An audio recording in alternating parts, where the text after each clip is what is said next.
جب بھی میں اس دربار کا تصور کرتا ہوں کئی مرتبہ طبیعت پہ پریشانی ہوتی، کئی مرتبہ پھر میں اللہ کا شکر بھی ادا کرتا ہوں۔ پاکستان کے طول و عرض میں جہاں بھی کسی اللہ کے برگزیدہ بندے کا مزار اقدس ہے، جہاں پر بھی ان کی مرقد منور ہے، اور اہل سنت کے سارے افراد اللہ کے کرم سے سچے ہیں،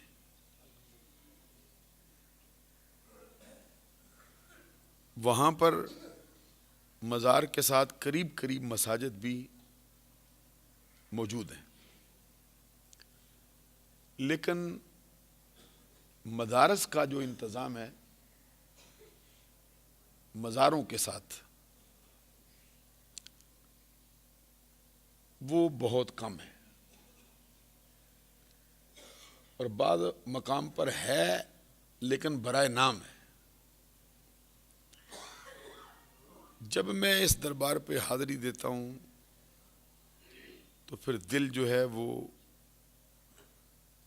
اس اعتبار سے کھل جاتا ہے کہ یہاں پر تعلیم و تعلم کا سلسلہ بہت عروج پر ہے۔ جن ہستیوں کے مزار اقدس ہیں، جن کی زیارت کا پھر ہم کو شرف حاصل ہوا ہے، جن کی معیت میں ہم نے بھی ایک سپاہی کی حیثیت سے کام کیا ہے، انہوں نے اس دربار در بار کے جو نذرانے ہیں ان کو دنیاوی گلچھروں میں نہیں اڑایا، اپنی عیش و عشرت کا سامان باہم نہیں پہنچایا، بلکہ جو بھی اس آستانے پر نذرانے آئے ہیں ان کو اسی پر لگائے۔ اتنی بڑی بلڈنگ یہاں پہ جنگل میں منگل کیا ہے، اور دنیا اسلام میں اس دربار پہ جب کوئی حاضری دیتا ہے تو بندے پہ ہیبت طاری ہوتی کہ اتنا شان و شوکت ہے، پرشکو عمارت بنائی۔ اس کی بجائے آپ کو معلوم ہے کہ بعض جگہوں پر جو شہزادگان ہوتے ہیں وہ کچھ اور کھیلوں میں بھی مبتلا ہو جاتے ہیں،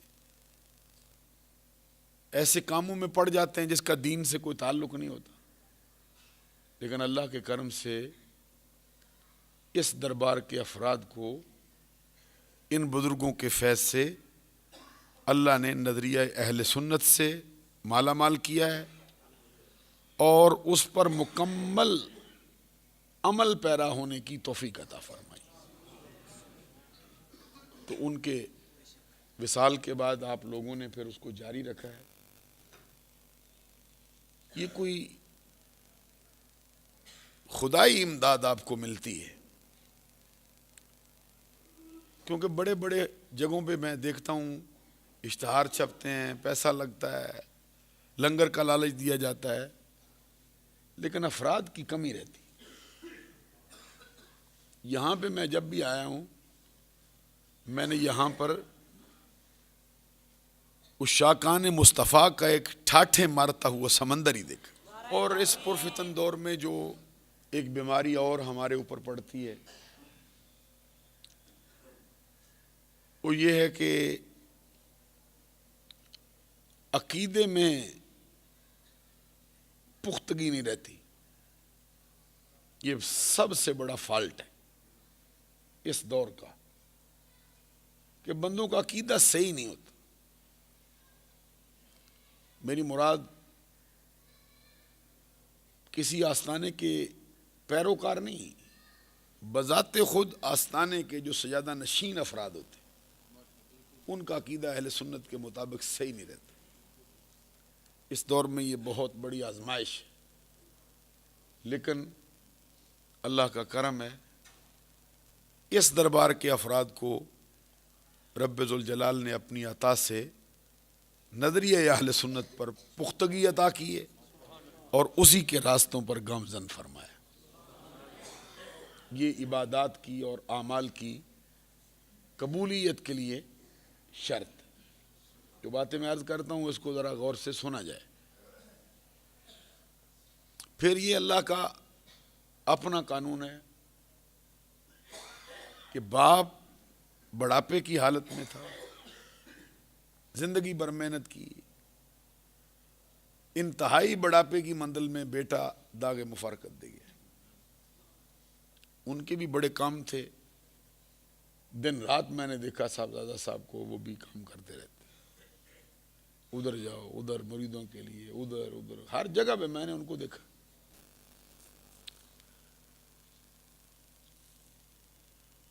قدرت کا اپنا قانون ہے، وہ تشریف لے گئے۔ پھر اس کے بعد حضرت پیر حیدر شاہ صاحب پیری کی ایام پیری میں تھے، چراغ سیری تھے، پھر ان کا وصال بھی ہوا۔ کوئی ہمدرد لوگ ہیں، کچھ دشمن لوگ بھی ہوتے ہیں۔ ہمدرد بیچارے پریشان تھے، دوسروں کے ہاں کچھ ہو سکتا ہے، یہ اب دیکھیں گے کیسا نظام چلتا ہے، لیکن یہ اللہ کے برگزیدہ لوگ ہیں۔ ان کا نظام جس طرح ان کی ظاہری زندگی میں چلتا تھا اس سے بھی بڑھ کر ان کی زیر زمین تشریف لے جانے کے بعد بھی اسی طرح چل رہا ہے۔ اسی طرح لنگر خانے ہیں، اسی طرح مہمانوں کی آمد ہے، اسی طرح طالب علموں کا رش ہے۔ کوئی شخص ظاہری طور پر اس دروازے سے خالی نہیں جاتا، تو ہم امید کرتے ہیں کہ ظاہری خالی نہ جائے تو باطنی کیسے خالی جا سکتا ہے۔ اللہ تبارک و تعالیٰ اس دربار کو اور ان کے ماننے والوں کو قائم اور دائم فرمائے۔ میں محمد بخش عارف کھڑی نے بڑا خوبصورت دعائیہ جملہ کہا ہے، وہ کیا ہے؟ کہتے ہیں کہ صدا بہار دئیں اس باغے کدی خزانہ آوے، صدا بہار دئیں اس باغے کدی خزانہ آوے، ہومن فیض ہزاراں تائیں ہر پکا پھل کھاوے۔ اللہ تبارک و تعالیٰ اس کو ایسا بارآور فرمائے، ایسا فیض دینے والا فرمائے کہ ضرب المثل ہو جائے۔ پہلے بھی ضرب المثل ہے۔